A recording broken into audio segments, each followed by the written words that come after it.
Pada Rabu siang, Luluk dan Lukmanul menjalani tes kesehatan jasmani dan rohani di rumah sakit. Tidak mudah dikalahkan bukan berarti tidak bisa dikalahkan.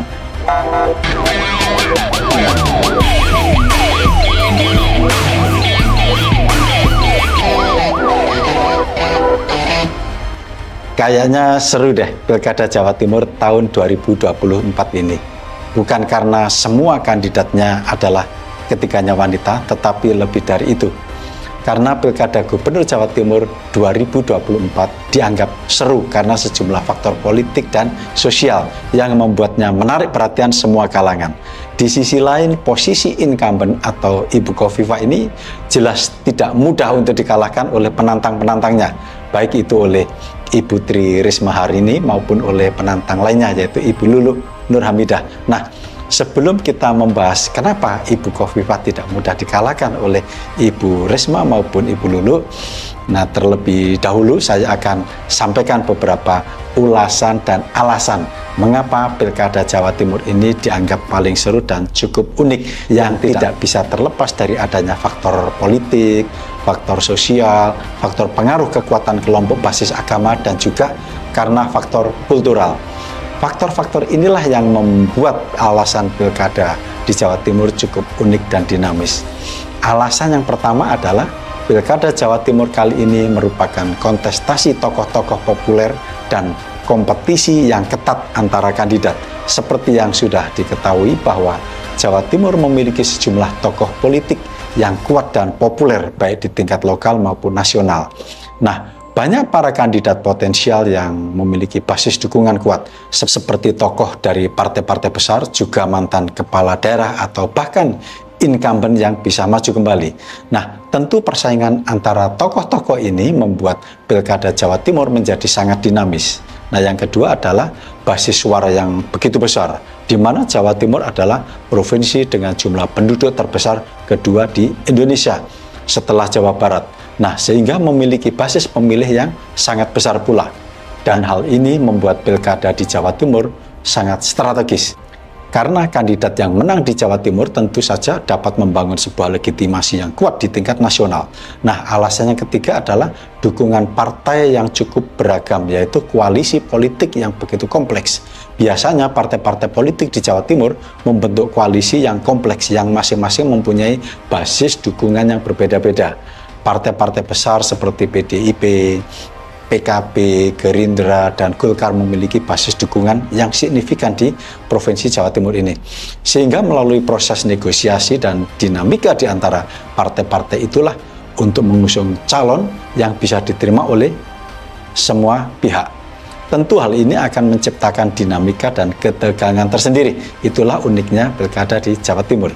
Ini yang terjadi sebelum-sebelumnya. Namun kali ini berbeda dari yang sebelum-sebelumnya, di mana pasangan Khofifah Indar Parawansa, Emil Dardak diusung oleh 6 partai, yaitu Partai Demokrat, Golkar, Perindo, PSI, dan Gerindra. Sedangkan pasangan Tri Risma hari ini yang berpasangan dengan Bapak Kiai Haji Syahrul Ashar Asumta alias Gus Hans diusung oleh hanya satu partai parlemen, yaitu oleh PDIP sendiri.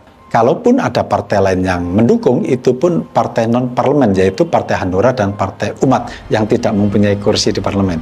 Nah, yang terakhir adalah pasangan Luluk Nur Hamidah berpasangan dengan Lukmanul Hakim, juga sama, diusung oleh satu partai saja, yaitu PKB. Nah, alasan keempat adalah terkait adanya basis kekuatan. Nah, di Jawa Timur ada banyak dukungan dari basis agama dan kultural. Di Jawa Timur itu memiliki banyak pesantren-pesantren dan basis organisasi-organisasi keagamaan yang kuat, seperti organisasi-organisasi yang berbasis Nahdlatul Ulama atau NU. Nah, dukungan dari kelompok-kelompok ini seringkali menjadi faktor penentu di dalam memenangkan Pilkada di Jatim, baik itu Pilkada Gubernur, Bupati, maupun Wali Kota. Sehingga para calon berlomba-lomba untuk meraih simpati dari kelompok-kelompok tersebut. Yang kelima adalah adanya pengaruh dampak nasional. Mengingat Jawa Timur adalah provinsi penting dalam konteks politik nasional, sehingga hasil Pilkada Gubernur di Jawa Timur seringkali dianggap sebagai cerminan peta politik nasional. Hal ini membuat pilkada di Jawa Timur menjadi barometer bagi partai-partai politik dan pimpinan nasional menjelang pemilu presiden, baik sebelum Pilpres 2024 maupun saat Pilpres 2024. Dan saya kira untuk kedepannya juga akan sama seperti itu. Nah, faktor keenam adalah tentu karena adanya antusiasme dan keterlibatan publik, di mana Pilkada Jatim ini menarik perhatian luas dari masyarakat Jawa Timur, karena nama-nama besar kontestan yang terlibat di dalam Pilkada Jawa Timur cukup dikenal luas di masyarakat Jawa Timur. Dan itu ditunjukkan oleh berbagai survei dan jajak pendapat yang menunjukkan minat dan antusiasme yang tinggi dari pemilih untuk partisipasi dalam menentukan arah kepemimpinan Jawa Timur di masa depan. Nah, faktor yang ketujuh adalah terkait adanya isu-isu strategis dan program-program kampanye. Tentu para kandidat akan mengusung berbagai isu strategis. Nah, seperti misalnya pembangunan infrastruktur, peningkatan kesejahteraan rakyat, dan reformasi birokrasi yang dulu juga pernah diawali oleh Ibu Risma saat menjadi wali kota Surabaya selama 2 periode, yaitu tahun 2010 hingga tahun 2015, dan dilanjutkan periode kedua tahun 2015 hingga tahun 2020. Nah, dan itu pasti akan menjadi topik lagi di dalam debat dan kampanye Pilkada Jawa Timur nanti. Nah, kombinasi dari faktor-faktor tersebut akan menjadikan Pilkada Jawa Timur tahun 2024 sebagai salah satu pilkada yang paling menarik dan dinamis di Indonesia tahun ini. Baik, di awal tadi sudah saya sampaikan bahwa Ibu Khofifah Indar Parawansa tidaklah mudah untuk dikalahkan, baik oleh Ibu Tri Risma Haryani atau yang biasa disebut Ibu Risma, maupun oleh Ibu Luluk Nurhamidah dalam konteks pemilihan Gubernur Jawa Timur. Hal ini tidak bisa terlepas dari karena beberapa faktor utama.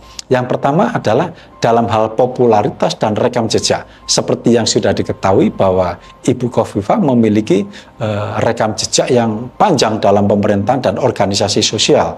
Sebagai mantan Menteri Sosial dan Ketua Umum Muslimat Nahdlatul Ulama atau NU, hingga saat ini Ibu Khofifah memiliki basis dukungan yang sangat kuat, terutama di kalangan perempuan anggota NU.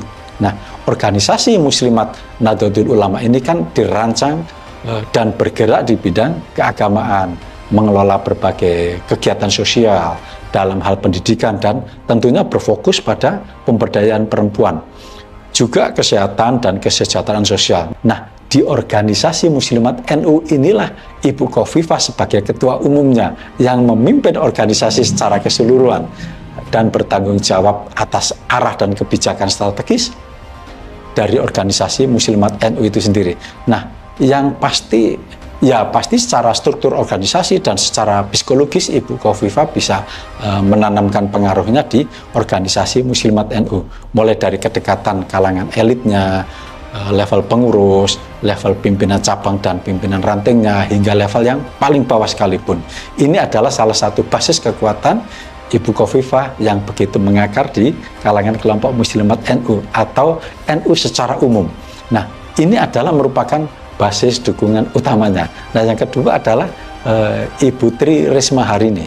Meskipun populer sebagai wali kota Surabaya yang sempat terkenal karena mampu melakukan perubahan besar kota Surabaya, mulai dari melakukan pembangunan infrastruktur yang cukup baik, melakukan penghijauan kota Surabaya yang cukup merata dan cukup tertata, Surabaya yang dulu gersang akhirnya menjadi kota yang hijau dan ramah lingkungan. Semua itu berkat Ibu Risma. Nah, selain itu Ibu Risma juga pernah menjadi Menteri Sosial. Tapi ada tantangan bagi Ibu Risma dalam hal pertarungan pilkada di Jatim, yaitu Bu Risma menghadapi tantangan dalam memperluas basis dukungannya di luar Surabaya. Ini juga waktunya sangat pendek. Tentu bukan hal yang mudah untuk memperkuat basis dukungannya di luar Surabaya. Saya kira mesin politiknya perlu kerja keras dari PDIP khususnya. Nah, kemudian dari Bu Luluk Nurhamidah, beliau memang pernah menjadi anggota DPR dari PKB, tentu juga memiliki pengaruh, namun belum sebesar Bu Risma, apalagi Ibu Khofifah dalam lingkup provinsi. Nah, yang kedua adalah dalam hal jaringan politik dan dukungan partai. Untuk Ibu Khofifah jelas memiliki jaringan politik yang kuat dengan dukungan dari berbagai partai politik, yaitu 6 partai politik yang sudah saya sebutkan tadi. Nah, jaringan ini membantu memperkuat posisinya di kancah politik Jawa Timur. Nah, sedangkan untuk Ibu Risma memiliki dukungan kuat hanya dari PDIP, namun jaringan politiknya masih lebih berfokus di Surabaya dan masih perlu melakukan penetrasi untuk memperluas basis dukungannya ke semua kota yang ada di Jawa Timur. Walaupun waktunya pendek, tetapi tetap harus melakukan penetrasi kampanyenya di sisa waktu yang masih tersisa ini. Kemudian untuk Ibu Lulu, meskipun didukung oleh PKB, belum memiliki jaringan politik yang sekuat Ibu Khofifah di tingkat provinsi. Perlu kerja keras untuk menguatkan basis-basis di kantong NU. Dan basis di kantong-kantong NU inilah yang akan diperebutkan antara Ibu Khofifah dan Ibu Lulu. Tetapi bisa juga limpahan suaranya justru akan beralih ke Ibu Risma. Nah, yang ketiga adalah berdasarkan kinerja dan kebijakan. Ibu Khofifah dikenal dengan kebijakan-kebijakan pro rakyat dan program sosial yang berkelanjutan seperti pengentasan kemiskinan dan pemberdayaan ekonomi yang membuatnya populer di kalangan pemilih. Nah, tetapi di sisi lain kebijakan dan programnya ini juga masih mendapat banyak kritik karena kurang berhasilnya kebijakan dan program-program dari Ibu Khofifah. Nah, selanjutnya untuk Ibu Risma, beliau dikenal dengan inovasi dan keberhasilannya di dalam menata kota Surabaya. Namun tantangan terbesarnya adalah bagaimana menerjemahkan keberhasilannya ini ke skala yang lebih besar untuk di tingkat provinsi. Bagaimana menerjemahkan keberhasilannya dari tingkat kota Surabaya untuk diperluas skalanya ke tingkat provinsi. Nah, sedangkan untuk Ibu Lulu selama ini lebih fokus pada isu-isu spesifik di DPR seperti lingkungan dan sosial yang meskipun hal ini dipandang penting tetapi belum cukup untuk membangun basis dukungan yang luas di tingkat provinsi. Jadi tim suksesnya memang agak cukup berat untuk memainkan mesin politiknya. Nah, yang keempat adalah dalam hal pengaruh sosial dan kultural. Seperti yang kita ketahui, Ibu Khofifah itu memiliki pengaruh yang kuat di kalangan organisasi keagamaan dan sosial, terutama di NU. Dan hal ini cukup memberikan keuntungan yang sangat besar karena organisasi NU memiliki jumlah anggota yang sangat besar di Jawa Timur. Jadi modal utamanya Ibu Khofifah sudah ada. Nah, kemudian Ibu Risma memiliki pengaruh yang sangat terbatas ruang lingkupnya. Namun dengan kepopulerannya saya kira akan cukup membantu opini masyarakat untuk bisa lebih tertarik untuk memilih Ibu Risma.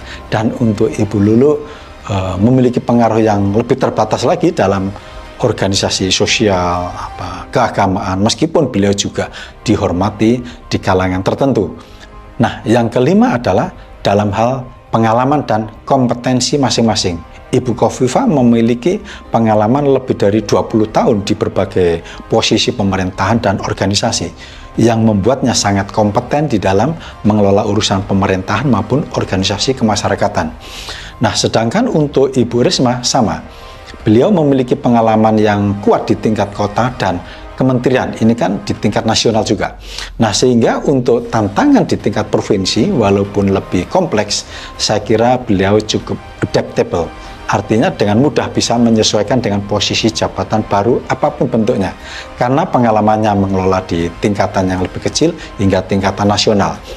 Nah, sementara untuk Ibu Lulu, memiliki pengalaman legislatif yang penting, namun untuk jabatan eksekutif yang merupakan jabatan yang belum pernah dipegangnya, ini menuntut keterampilan dan pengalaman yang berbeda sehingga harus belajar lagi dari nol. Tetapi yang perlu diingat adalah biasanya orang yang mempunyai leadership yang oke, apapun jabatannya akan dengan mudah dipelajari dan mudah dijalankan karena semua itu ada PNP-nya, ada SOP-nya, dan ada rambu-rambunya, ada aturannya. Nah, dengan memperhatikan faktor-faktor ini, Bu Khofifah yang memiliki keunggulan yang signifikan hampir sama dalam hal popularitasnya dengan Bu Risma tentunya, dan juga jaringan politiknya, kinerjanya, pengaruh sosial, dan pengalamannya membuatnya tidak mudah dikalahkan oleh Bu Risma maupun oleh Ibu Lulu dalam kontestasi politik di Jawa Timur. Tidak mudah dikalahkan bukan berarti tidak bisa dikalahkan. Demikian sedikit ulasan dari Cak To Carlos. Terima kasih.